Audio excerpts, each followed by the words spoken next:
So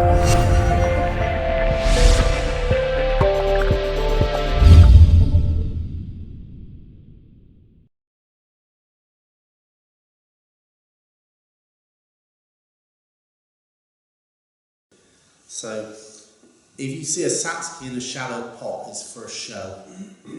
The next day it will be in a deep pot, re-establishing its vigour. Like all bonsai, if you grow them for 2 or 3 years with lots of fertiliser, and when I say lots, on this tree I would put probably 8, 9 of those around the perimeter, and then I would put biogold all the way around, and if you can get it, I would put some super biogold on as well, but probably only half a dozen grains, mainly because super biogold has a super price as well. You can't get it anymore as far as I know in this country, because the last can I bought in this country was £25, and it's a can that size, so it's not very much. But it has a different set of trace elements. There are, I'm going to say 13, someone will call me a liar. There are 13 chemical elements that a plant needs. The obvious ones are carbon, hydrogen and oxygen. Then you go copper, iron, magnesium, sodium, calcium, boron, copper, manganese, and 2 that I can't remember. And you need all of those elements to keep the tree healthy, but you need them in different proportions, and that's why I said earlier I use lots of different fertilisers, because each of the fertilisers will have different trace elements. Some of us will remember Frit trace elements that you used to sprinkle on, and all Frit was a cocktail of trace elements. If you use lots of different fertilisers, and you will get those trace elements anyways. The only one we don't need is calcium. We give it plenty of that in the water. The other thing is that there's a community that lives in that pot. It's not just the tree that we grow that lives in the pot. There's microzoa, there's bacteria, some of them good, some of them bad, all live in that pot. And they don't do so well on chemical food. So the slow release like this Miracle Ericaceous doesn't really feed them. And if you want your plant really healthy, you need that community to be healthy in the pot. That's why I use biogold as well as the chemical fertiliser. I use an organic and a chemical fertiliser. By using the two, I feed the soil and I feed the tree. And feeding the soil is the same thing as feeding the tree to a certain extent. Some trees are more dependent on it than others. So a pine, absolutely critical on the microzoa that lives in the pot. You see the white mould that comes in. Without that, a pine is really in trouble. Their root system is very inefficient at absorbing nutrients, so they need it absolutely. These have much more efficient roots, but they still need that community to help them. They sit at the boundary between the root and the part of the root that absorbs nutrients and the outside world, and they just help migration of food into the root system. Is it a fungus specific to azaleas, or is it a general? There will be specifics to each. If you think about mushrooms, mushrooms are the flowers of the microzoa. So if you want seps, and I don't know where they grow, you go for seps, you go to oak forest. If you want button mushrooms, you go to a pine forest. If you want charcoal, you go to that sort of forest.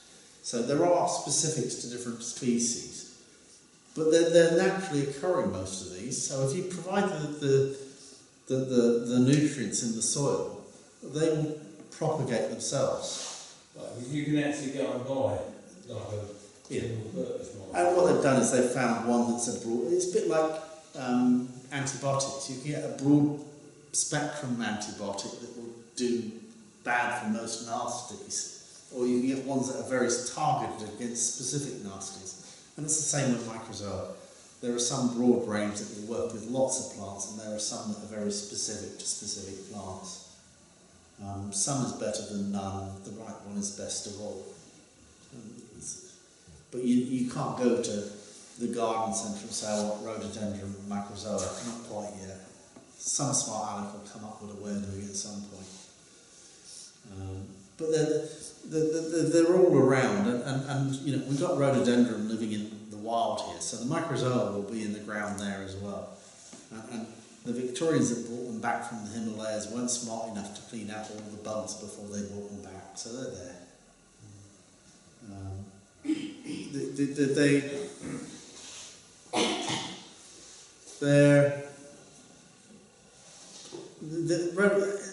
This is a Satsuki, but this is no different in particular other than the time it flowers to a rhododendron that you grow in the garden from the garden centre, or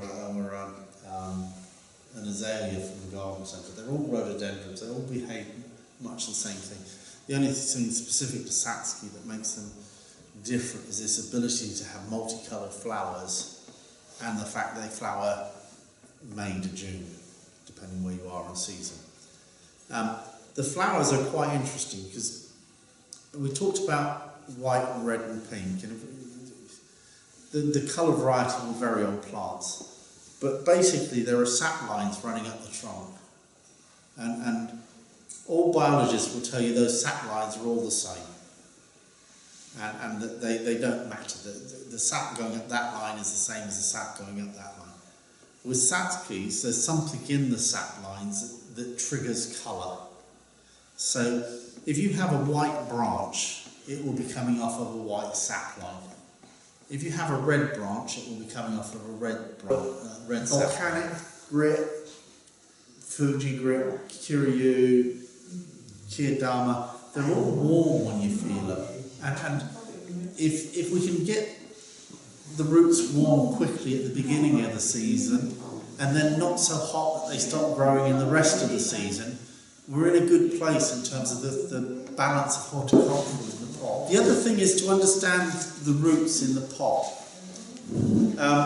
Traditionally, if you were planting a tomato in a flower pot, traditionally we used to put a couple of crocks in the bottom, a layer of gravel, and then soil.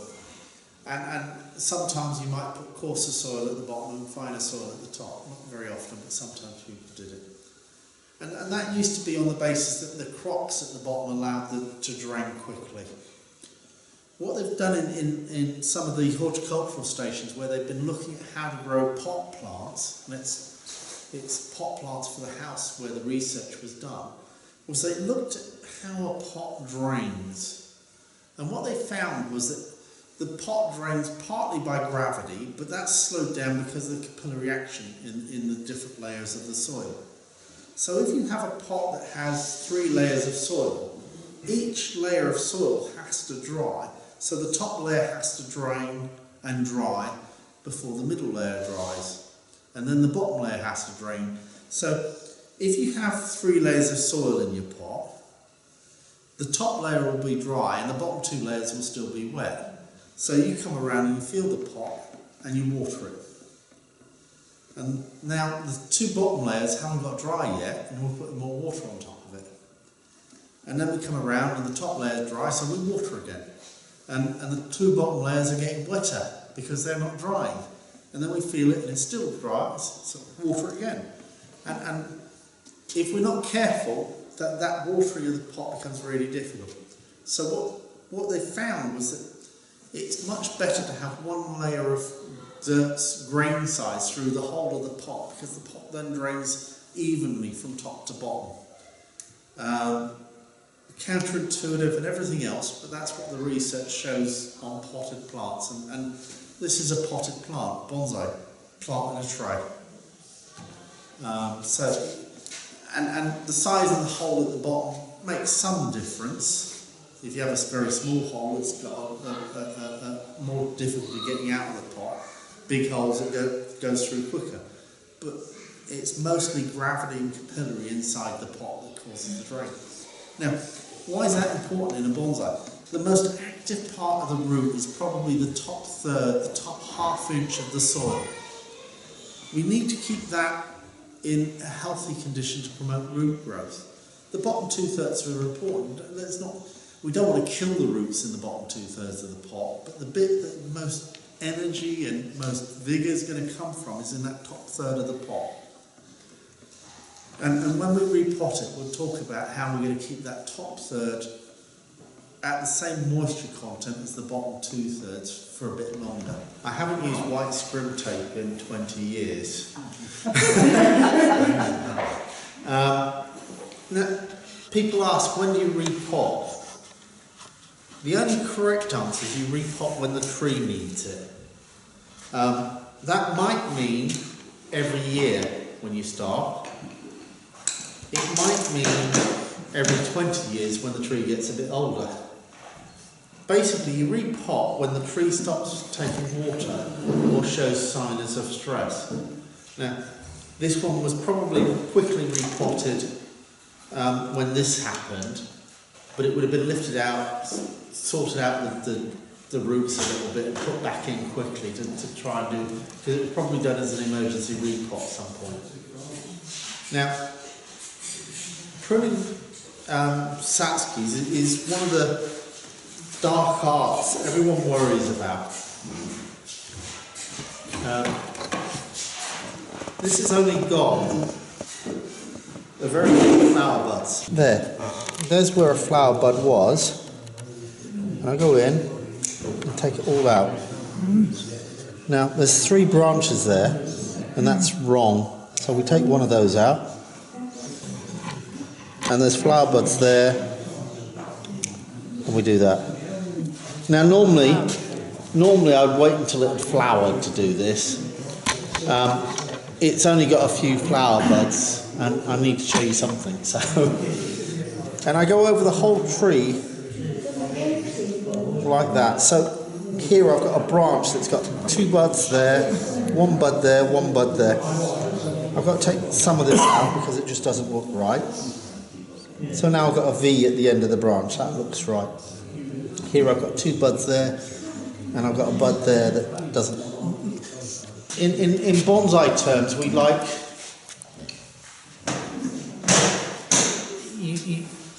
Satsukis, when it flowers, you get a flower in there, and you will get 5 buds around the flower. Now, there are 2 basic ways of pruning. If the branch is in the right place and I don't want it to extend, the flower's there, I take the flower out and I'm left with 5 buds. If it's where I want, there'll be some leaves around here, around the base of where the flower was. If it's where I want, I don't want extension, I cut all of that out and just leave a green leaf or 2 at the end of the branch. All of that goes, and you're left with 2 green leaves at the end. You can only do this if you fed your tree really well last year. It's really demanding on the tree. You need a really healthy tree to do this. If I don't do that, I've got the flower, I take the flower out because otherwise it will produce seed, and the seed are no use to me. What will happen is 3 of those buds, probably, maybe 4, maybe 5 if I'm unlucky, will extend. And they'll extend 2 or 3 inches. Maybe 4 inches if you're unlucky and you've got a vigorous variety. But so that tree, if I didn't prune it hard, would extend from there to there next year. And if I didn't prune it there next year, it would be there the year after. And it would be totally out of scale. The crown would be out of scale with the rest of the tree. And what we're trying to do is create this illusion of an older tree that is a tree, not a bush that's been hacked down over. So to keep them in scale, you prune them quite hard. If I want extension, I've got the 5 buds there, I take the flower bud out again. Now, if there's 5 buds, I've got to choose 2. Why 2? In bonsai terms, they like a symmetry on the branch. So the branch comes up, you've got 2 branches. So you leave them in a Y. At some point in the future, you've got an option. You can cut there, and the branch then does that, and then you've got 2 branches there, and you can cut there, and now the branch is doing that. And that's why they like the Y. You create a pad that has a centre line on it, and you encourage. A branch on a bonsai is like your arm. Where abuts the trunk, it's got a big, bold attachment. It gets thinner down to the wrist, you get to the palm, and you don't want branches like that. You want branches like that with fingers at the end. And it's the fingers that you're trying to get to spread. And because a young tree, when it grows, the branches are trying to reach for the sun. So a young tree will go like that. It will reach up for the sun. And as it gets older, it gets like you and me, we get a bit tired. And it starts sagging and sagging and sagging. And so the classic shape of a branch is that. But the tips are still quite young. So the tips will turn up, and that's why you get that as a classic bonsai branch shape, because that's the age there and the vigour at the end. Yeah? So arms, wrist, fingers at the end, and that's what we're trying to achieve. And you achieve that by keeping it to 2 branches at the end of the thing, and eventually, if you get 2 there and you prune there and you've got 4 at the end, you've got your fingers at the end, haven't you? And you can create whole pads like that, because you can have a branch there with 4, branch there with 4, all round. And that's how we get those pads. And the pads need to be widest at the bottom and the thickest branch at the bottom. As you go up the tree's younger, so the branches get thinner and the pad's smaller. And that's why you get that classic shape. The triangle is just a visual thing, absolute artistic nonsense. You go out there and show me how many trees naturally grow in a triangle. Not many. A few. But most of them grow in some sort of symmetrical shape reflecting the space they're in. And that's the art of creating the bonsai.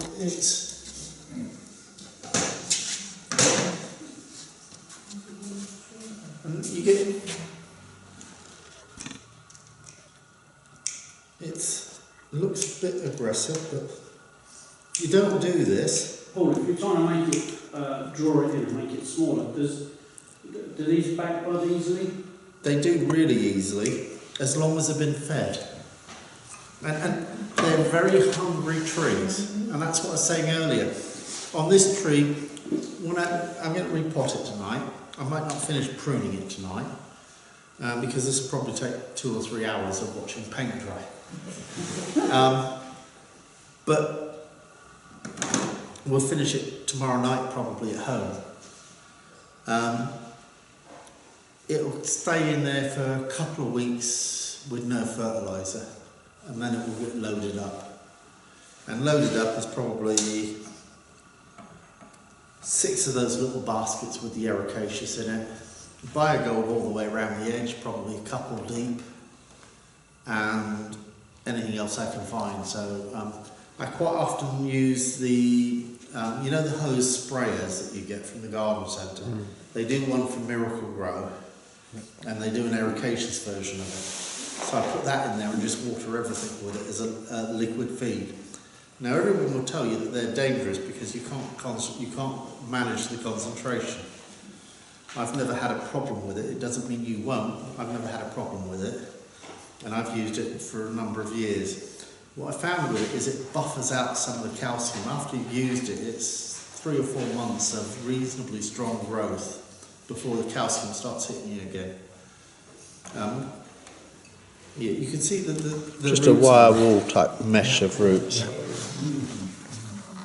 When was that last repot? I haven't used the mesh tape. I repot when the tree says it needs it. This tree's saying it needs it now because it's starting to struggle with water. The soil is still...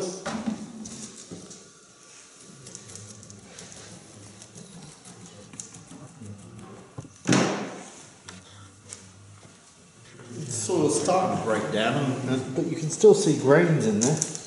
Take all the surface off.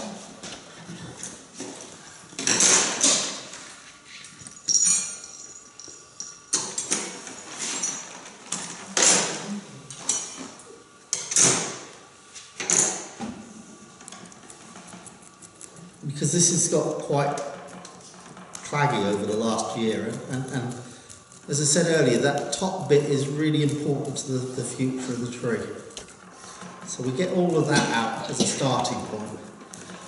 What's really perverse is I repotted azalea last week and it was less time in the pot and in worse condition. This is still quite good. There's no, I mean the soil is at the end of its use viability, and I'd have liked to have done it a bit earlier, but the one I repotted last week, the soil was actually black. And it had been in the pot less time than this, so it's not it is not a straightforward every year, every 5 years. You repot for two reasons. You repot because you want to style the roots, and let's remember the roots are as important in a bonsai as the branches above. We need to get that flare at the base right if it's going to look like a tree. If you have a tree and it's stuck in the ground like that, it looks like a stick in the ground, doesn't it? Yes. You need that flare at the base, and you get that flare at the base by working the roots. So the first thing you repot for is because you're trying to move roots into the right place to get the style you want. You're trying to make sure they're all evenly spread around the tree. The second reason you repot is the soil is broken down and the tree's not taking up water or it's showing signs of stress. Oh, I have a rescued azalea. Yeah. And it was from a plastic, those nursery. Yeah. And of course the roots is all tangled. And Yeah. that was about 3 years ago. Now, I don't know what to do with it. The flowers beautiful this year. But unfortunately, as you see, the last year's flowers come, we got 5 or 6 of them. Yeah. So they are that long. So Yeah. everything's all done. So it's going to take you 2 or 3 years to get back to where you want in shape size terms. Because what you have to do is thin it out. Yeah. And, So I cut them all down to 1. yeah. Is that all right? Or do I have to cut You always them want, off? when you're cutting, if you can, you want to leave 2. There's 2 reasons for that. I've done that last year, but it's still... Yeah, there's 2 reasons for leaving 2 when you do your first prune. Yeah. One is that you get this ability to do the branch with movement in it, Yeah. and the second is insurance. If you cut and you only have 1 and it dies, that branch is dead. It's a bit too late. I'm already. But it would depend on the vigour of the tree how far you can push your luck on that front. It's still in the washing of the fall right now, but I haven't fed it really well. Yeah. Maybe because was just starting. So, with tomato feed. Sorry? Tomato food. I would keep feeding until August, maybe beginning of August, with a balanced fertiliser. So 10-10-10. now. Yeah, feed now. Yeah. Generally Satsuki, you feed as soon as spring hits them and they start showing signs of growth, Yeah. until the buds start to open. Then you scrape all the food off if you're a good guy. Because if you leave the food on while they're flowering, the flowers are soft and don't last as long. That only matters if you're trying to show it. And by soft, I mean the flowers will wilt a bit faster. They won't have the same firmness of a flower that's unfed. If it's not flowering in time for a show, it doesn't really matter. Leave the food on. If you've got a tree ready for a show, take the food off. You're going to have to for the show anyways. My tree might very, very far away from So once they finish flowering, you do the pruning, yeah. and then you start feeding again.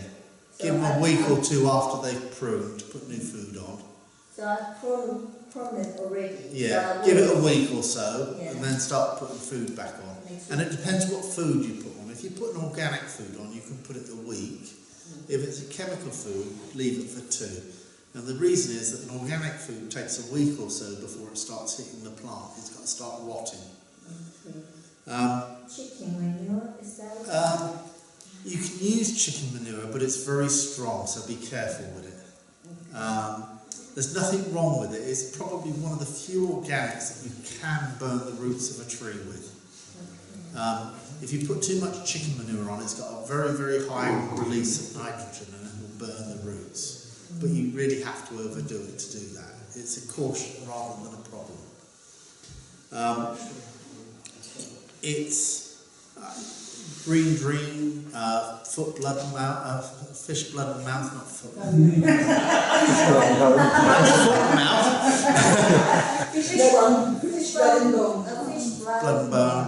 Any organic fertiliser, put that on there as well as one of the chemicals. Okay. Feed the tree, feed the pot, feed them all. Yeah? Repotting wise, you have 2 times a year when you can do it ideally. The normal traditional time is after they finished flowering. No. As you take the flowers off and do the prune, repot. Tomorrow.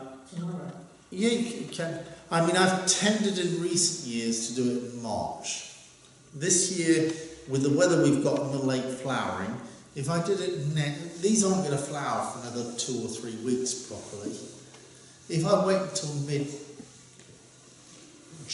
before I start repotting, they've got July, August, September before the cold hits, and they've got 3 months to re-establish in the pot, which means that most of them would have to go into a cold greenhouse or a conservatory to overwinter, because their roots won't be established hard. If I repot in March, I might lose a little bit of flower that year. My experience is I haven't, but you might lose a bit of flower that year. But they've got April, May, June, July, August, September to re-root, and they're hard for the winter because the roots are that much firmer. The other thing is, if a Satsuki needs repotting, it don't matter what time of the year it is, repot it, because otherwise you get things like that happening. It's root rot will instantly cause you problems, and that's why we talk about emergency repots. You do it whenever. I mean, the worst example I had is I had to repot a big azalea in the middle of the summer. In flower, everything you wouldn't want to be doing, and it had to be repotted. It took 3 years to get the figure back in that tree. It's finally looking healthy again. But if I hadn't repotted it when I did, it would be dead.